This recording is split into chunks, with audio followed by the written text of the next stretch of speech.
Asking for a raise or a promotion can be a very nerve-wracking experience, which is why only 37% of people have asked for a raise in the first place. But of those people who do ask for raises, 70% of people actually get them, so the odds are really in your favor. I think what it comes down to is not only being deserving and ready to have a promotion or a raise, but to have the confidence to ask for it, and that confidence comes with preparation. So in this video, I'm going to share 10 tips to help you prepare for and get that promotion or raise that you're looking for.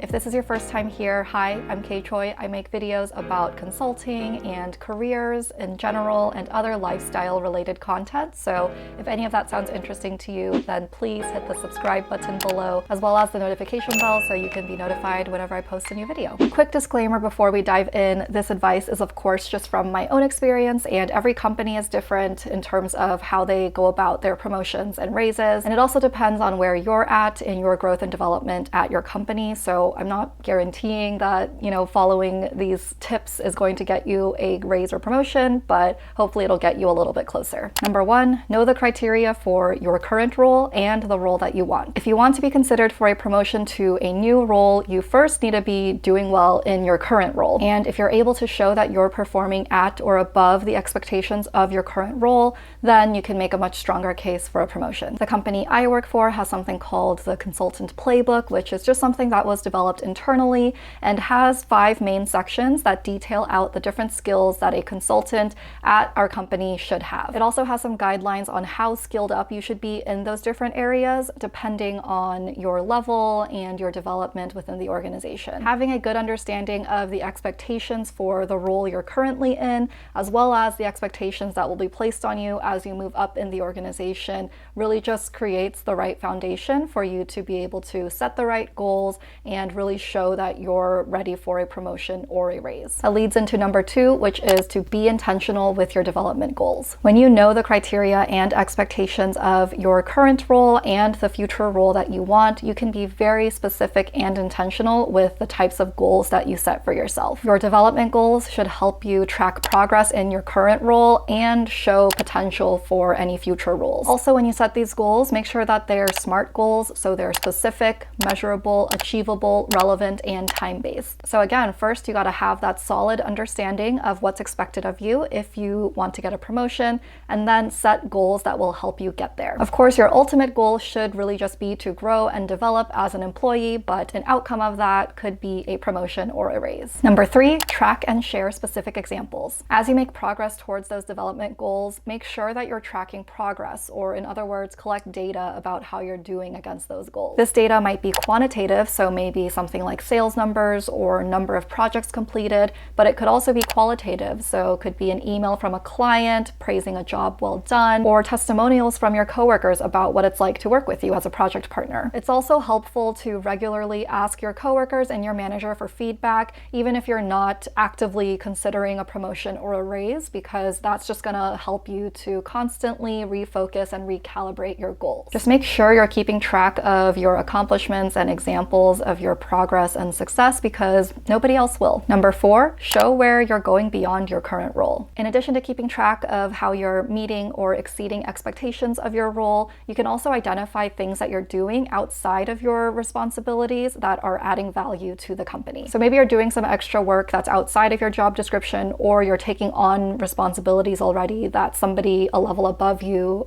should have. Both of these things can help you make a strong case for a promotion or a raise, because you're showing that you're actually contributing more and adding more value than you might be getting compensated for. Again, anywhere that you can have specific data or examples of your accomplishments and your work is going to help you here. Number 5, find out your company's promotion process. Every company is a little bit different, so find out what your company's process is for giving promotions and raises. For example, my company does promotions twice a year, once in the fall and once in the spring. We also have individuals submit their own promotion cases that they work on with their manager or with other mentors they might have in the business. But maybe your company does promotions once a year, or maybe it's just on a case-by-case basis. So just find out, talk to HR or talk to your manager to understand what the actual process is. There might also be a specific rubric with a list of things that your employer is looking for when they are promoting someone from one specific role to another. But don't feel like you need to wait until you're actually ready to ask for a promotion in order to get this information.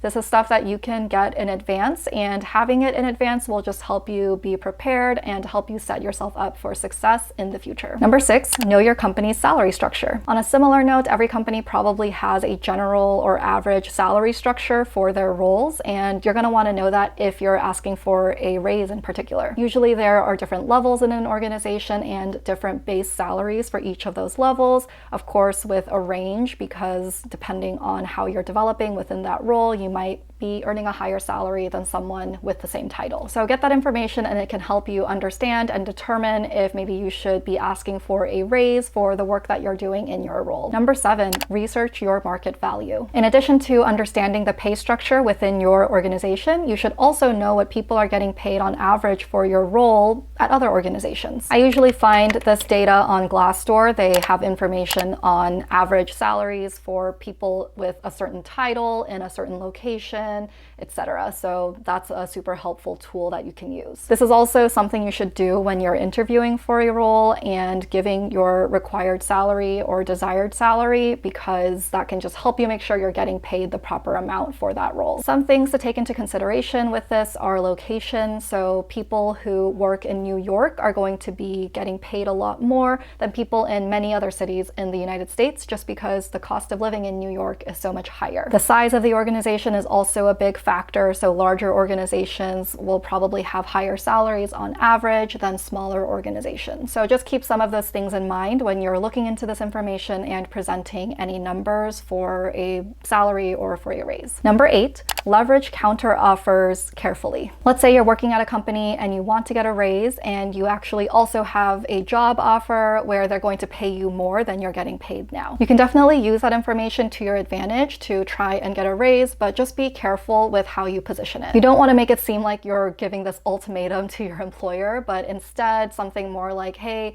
you know, I have this other offer on the table, but I really enjoy working here and want to invest in and be committed to this company. So just hoping that we can work something out. You're much more likely to get a positive response that way, because if you already seem like you have a foot out the door and you're just kind of using this offer to get more money, then your employer can probably just find somebody to replace you really easily. So if you do have a counter offer, then you can absolutely leverage that, but just make sure you're being thoughtful about it and using it as a tool and not as a threat. And that'll just be better for your relationship with your employer in the long run. Number 9, be creative. If it makes sense, you know, depending on your company's actual process for doing promotions and raises, be creative with your promotion case. Maybe you're a graphic designer at an agency, then create a cool infographic to show your accomplishments. When I put myself up for promotion about 1.5 years ago, I made a Draw My Life style video where I used a whiteboard to talk through